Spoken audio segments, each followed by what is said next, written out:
करे कि मैं केवल एक को भजूं, या तो मैं जगत जननी दुर्गा भवानी को भज लूं या मैं शिव जी को भज लूं।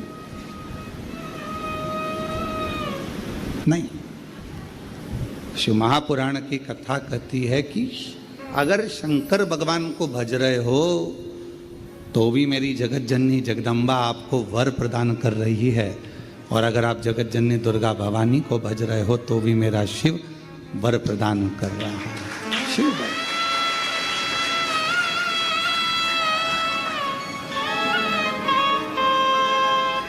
कितनी बड़ी कृपा है। आए थे रुद्राक्ष लेने आप लोग, आए थे कंकर शंकर पूजन करने आप लोग, पर हो गए हो और बिना लिफाफे के चले जाओगे तो उसको अच्छा नहीं लगेगा। इसलिए यहाँ से जब जाओगे, भले 1 दिवसीय कथा मिले, चाहे 2 दिवसीय मिले, चाहे 5 दिवसीय मिले, जितनी मिल जाए, भले वो 1 मिनट, देवराज नाम के ब्राह्मण को तो 1 मिनट की मिली थी।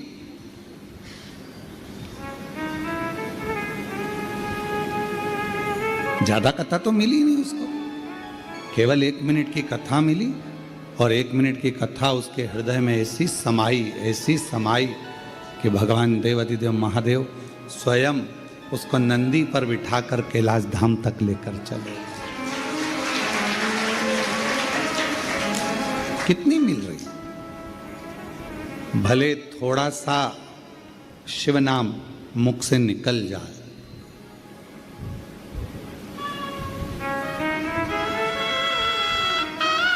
आप सबको मालूम होगा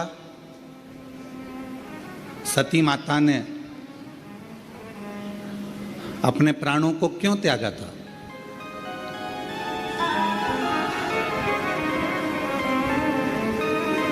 क्योंकि पिताजी ने यज्ञ रचा और उस यज्ञ में भगवान शंकर का कोई स्थान नहीं रखा।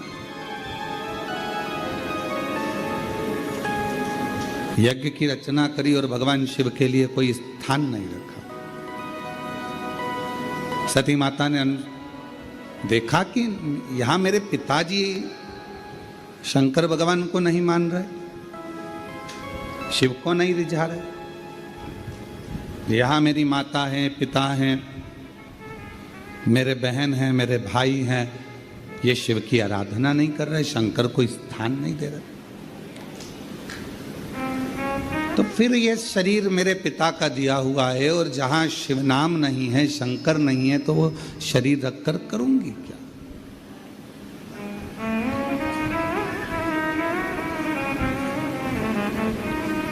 शिव पुराण की कथा कहती है जिसके घर में शिवलिंग नहीं होता उसके घर का जल पीने का भी आनंद नहीं होता, भगवत भजन का आनंद नहीं होता। शिवलिंग नहीं है तो, शंकर भगवान का शिवलिंग अगर उसके घर में नहीं है तो समझें कि शिव तत्व उसके अंतर्गत।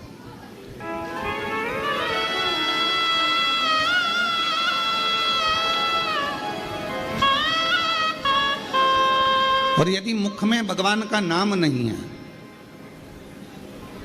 आपके कानों में भगवान शंकर का नाम नहीं है, आपके मुख में भगवान शंकर की अविरल भक्ति नहीं है, आपके मुख में भगवत नाम नहीं है, भगवान का भजन नहीं है, भगवत नाम का कीर्तन आपकी जिह्वा पर नहीं है, तो फिर मानव शरीर, दुकान संभालो, घर संभालो, परिवार संभालो, नातों में रहो, रिश्तों में रहो, कुटुंब में रहो, परिवार में रहो, किसी को छोड़कर भगना नहीं है, उनके साथ रहकर जितना समय मिल जाए, आदि में पुनि आदि, जितना समय मिल जाए, जितना घड़ी, जितना पल, जितना क्षण मिल जाए उतना भजन करो।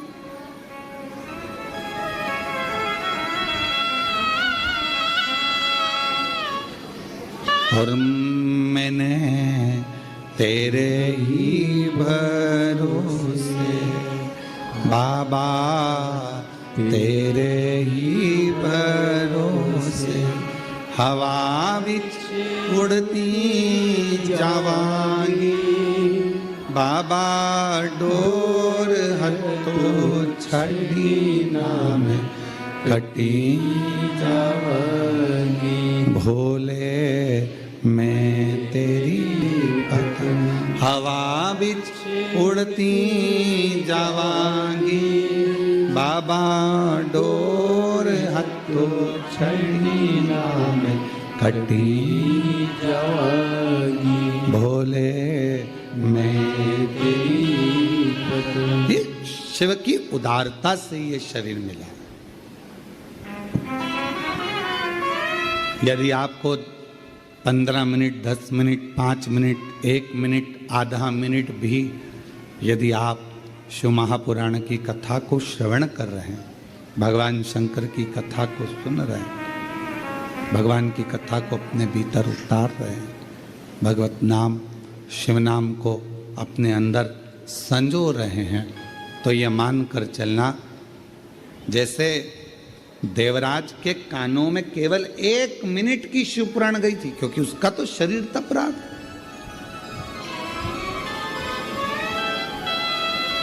उसका तो शरीर कष्ट दे रहा था,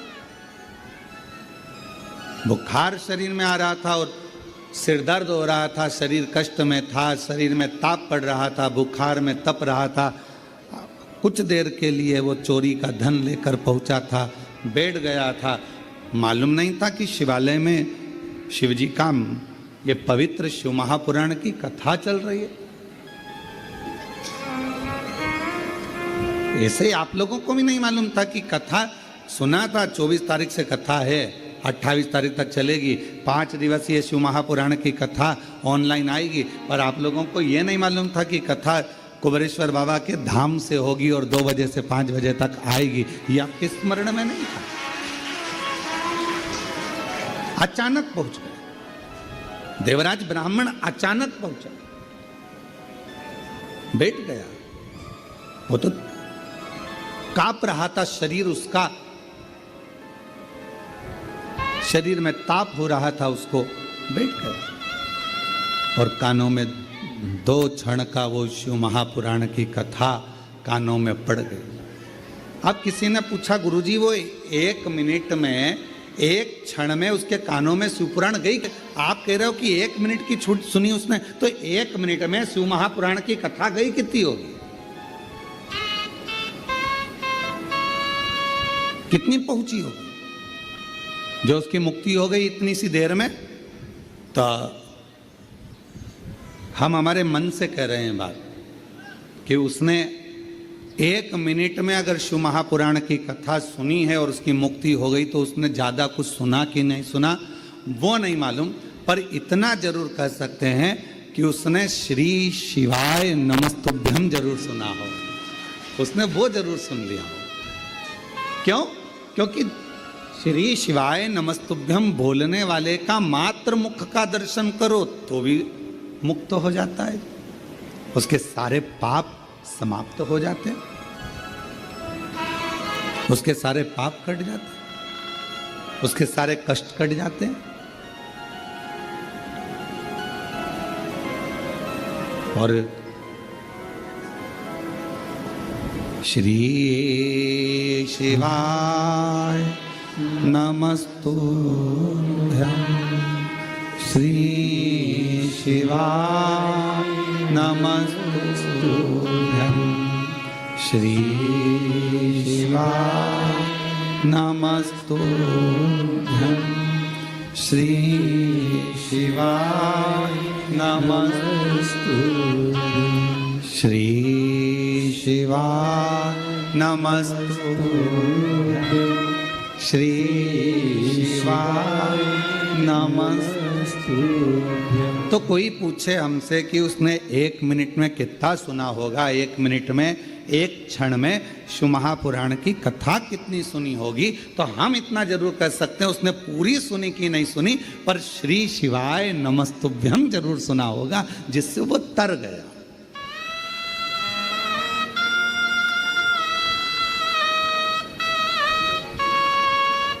जैसे श्रीमद् भागवत किस किसने सुनी है? श्रीमद् भागवत सुनी है आप लोगों ने? श्रीमद् भागवत। अब श्रीमद् भागवत का पूरा 18,000 श्लोकों का 7,39,00,000 शब्दों का 335 अध्यायों का अगर कोई अध्ययन ना भी करे, स्मरण ना भी करे, पर ऊपर का ही नाम पढ़ ले, क्या? जम के बोलो, श्रीमद् भागवत।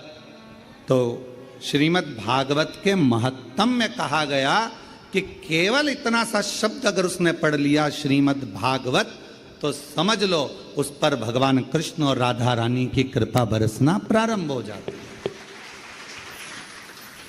अगर पूरी श्रीमद् भागवत कथा नहीं भी पढ़ पाओ, अगर पूरी श्रीमद् भागवत कथा नहीं भी सुन पाओ, अगर संसार के मनुष्य से, संसार के लोगों से केवल भागवत जी के ऊपर जो लिखा रहता है श्रीमद् भागवत, इतना भी उसने पढ़ लिया, इतना भी उसने मुख से गुणगान कर लिया, कानों से श्रवण कर लिया, तो समझ लो भगवान कृष्ण और राधा रानी की उस पर कृपा हो गई। उसी तरह शिव महापुराण की कथा वर्णन करती है कि देवराज नाम का ब्राह्मण चोरी का धन लेकर शंकर जी के शिवालय में पहुंच गया। शरीर में ताप था, बहुत बुखार आ रहा था, कष्ट हो रहा था, मंदिर में जाकर बैठ गया, दुबक कर बैठा हुआ था, उसको नहीं मालूम था कथा चल रही है, और 1 मिनट की कथा उसके कानों में पड़ गई, और वो कथा सुनने के बाद शरीर कांप रहा था, बाहर निकला, बेलपत्र के वृक्ष की छांव में पहुंच गया, और वहां उसके प्राण छूट गए। शिव जी उसको लेने आ गए। क्या क्या गलत काम करा उसने, वो भी समझ लीजिए। घर में पत्नी थी, पर एक पराई स्त्री को देखकर उसका संग पकड़ लिया, वैश्यावृत्ति कर ली। जुआरी बना, जुआ खेला,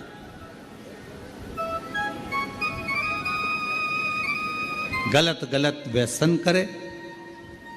आखिरी में जो जिस वेश्या का संग उसको मिला था, उस वेश्या ने उससे कह दिया कि मुझे रानी के गले का हार ला कर दे।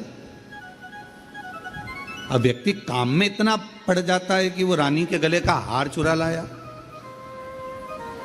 और रानी के गले का हार चुरा कर लेकर आया, और लाने के बाद वो रानी का हार उसको लेकर जा रहा था, और पीछे दूत लगे हुए थे राजा के सैनिक, और ये शिवालय में पहुंच गए। कितना पाप कर्म करा, ब्राह्मण कुल में जन्मा, पर ब्राह्मण कुल में जन्म लेने के बाद भी वो श्रेष्ठ कर्म नहीं कर पाया।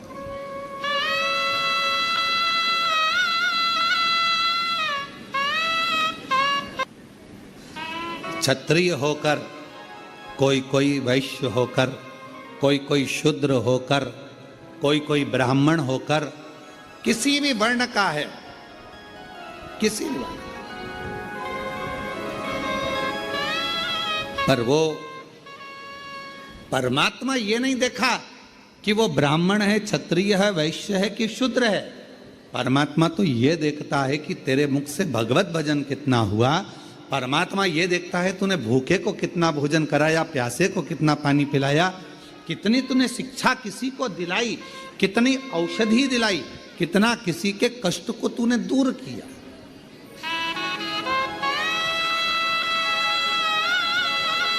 और हमने पहले भी एक बार कहा था, आज फिर कहते हैं, आपके पास देने के लिए कुछ नहीं है, आप अठन्नी किसी को मत दीजिए। आपके पास देने के लिए वस्त्र नहीं है, बिल्कुल मत दीजिए। आपके पास देने के लिए आभूषण नहीं है, बिल्कुल मत दीजिए। आपके पास देने के लिए अन्न नहीं है, मत दीजिए। आपके पास देने के लिए पीने का जल भी नहीं है, मत दीजिए। पर शिव पुराण की कथा कहती है, कम से कम अपनी मीठी वाणी से केवल स्माइल देकर, प्रसन्नता देकर और प्रेम की वाणी का दान तो कर सकते हो। क्यों काका जी, कैसे हो? बस इतना बोल दिया, काका जी खुश। क्यों साहब, हमारा बीआई जी ने हमसे पूछा साहब कि कैसे हो। क्यों बीआई जी कैसे हो? एक फोन लगाया। अच्छा तुम्हारे ईमानदारी से बोलो, बीमार व्यक्ति को ना तो तुमने दवाई भेजी, बीमार व्यक्ति को ना तुमने फल की टोकरी भेजी, बीमार व्यक्ति को ना तुमने ब्रेड भेजी, बीमार व्यक्ति को ना तुमने कोई सामान भेजा, बीमार व्यक्ति के हॉस्पिटल का खर्चा भी तुमने नहीं भेजा। तुमने क्या करा? केवल एक फोन लगाया तुम्हारे बीआई जी को, तुम्हारे अपने रिश्तेदार को फोन लगाया जो ग्वालियर में रह रहा था, गुना में रह रहा था, शिवपुरी में रह रहा था, कहीं रायपुर में रह रहा था, कहीं छत्तीसगढ़ में रह रहा था, कहीं महाराष्ट्र में जहां रह रहा था, एक फोन लगाया, क्यों मासी जी कैसी हो, बस इतना सा पूछा और मासी जी की तबीयत ठीक हो गई। क्यों? उसको तुमने धन नहीं भेजा, उसको तुमने पैसा नहीं भेजा, पर तुमने क्या करा, केवल अपनी मीठी वाणी से पूछ लिया, मासी जी कैसी हो, भाभी जी कैसी हो, काका जी कैसे हो, तुम्हारी तबीयत का सुना था, स्वास्थ्य गड़बड़ था, अब कैसा है, डॉक्टर को दिखाया कि नहीं दिखाया, थोड़ा परहेज करना, चला करो, फिरा करो, थोड़ा घुमा करो, बस इतना बोला। इतने में तो गदगद हो गया कि मेरे रिश्तेदार ने कम से कम मेरा हाल तो पूछा। जब शिव पुराण की कथा कहती है किसी के यहाँ बहुत सुख है तो भले भले महीने में एक बार जाओ, पर किसी के जीवन में अगर तकलीफ है, दुख है, कष्ट है तो उसको बार बार पूछो। चिंता मत करना, बाबा पे भरोसा करना, एक लोटा जल चढ़ाते रहना, श्री शिवाय नमस्तुभ्यम बोलते रहना, बाबा है, सब दुख काटेगा। चिंता मत कर, टेंशन मत ले, बाबा पर भरोसा रख। आपने उसको धन नहीं दिया, आपने उसको दौलत नहीं दी, आपने उसको दवाई नहीं दी, आपने उसको ले जाकर कुछ नहीं दिया, बस फोन पर पूछा कैसे हो।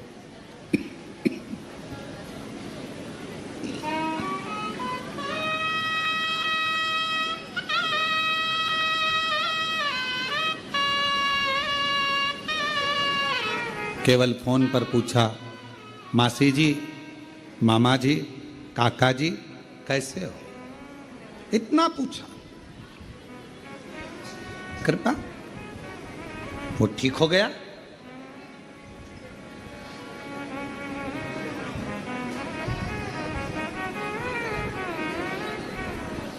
यहां 60 साल से ऊपर वाले कितने बैठे हैं, हाथ उठाओ जरा, रखो रखो, रख लो माँ, रख लो, हाँ दिख गई रख लो, ठीक है। अब ईमानदारी से बोलना, 60 साल से ऊपर हो, तुम्हें बेटे से पैसा चाहिए क्या, तुम्हें बेटों से धन चाहिए क्या, सोने का जेवर चाहिए क्या, बेटों से तुम्हें प्रॉपर्टी चाहिए क्या, बेटों से तुम्हें कोई सामान चाहिए क्या, बेटा बोलेगा कि हम तुम्हें कपड़े बनवा दे, तुम मना कर देते हो कि हमको हमारे पास रखे हैं अलमारी भरी पड़ी। बेटा और बहू से क्या चाहिए, केवल वो प्रेम से पूछ लें, पापा जी कैसे हो, माँ तकलीफ तो नहीं है, मम्मी चलो मैं डॉक्टर को दिखा दूँ, पापा चलो मैं तुम्हें डॉक्टर को दिखा लाता हूँ, पापा चलो मैं तुम्हें लेकर चलता हूँ, चलो मैं तुम्हें लेकर चलूं, चलो मैं तुम्हें दिखा कर लाऊं। पिता को, माँ को बेटे से ना धन चाहिए, ना दौलत चाहिए, ना संपदा चाहिए, ना सत्ता चाहिए, ना वैभव चाहिए, ना सोना चांदी चाहिए। बच्चे से पिता को केवल उसकी मीठी वाणी चाहिए, केवल मीठी वाणी चाहिए और कुछ भी नहीं। पापा ठीक, अगर घर के बेटा बहू इतना पूछ लें कि पापा जी कैसे हो, मम्मी कैसे हो, बस पापा मम्मी ठीक,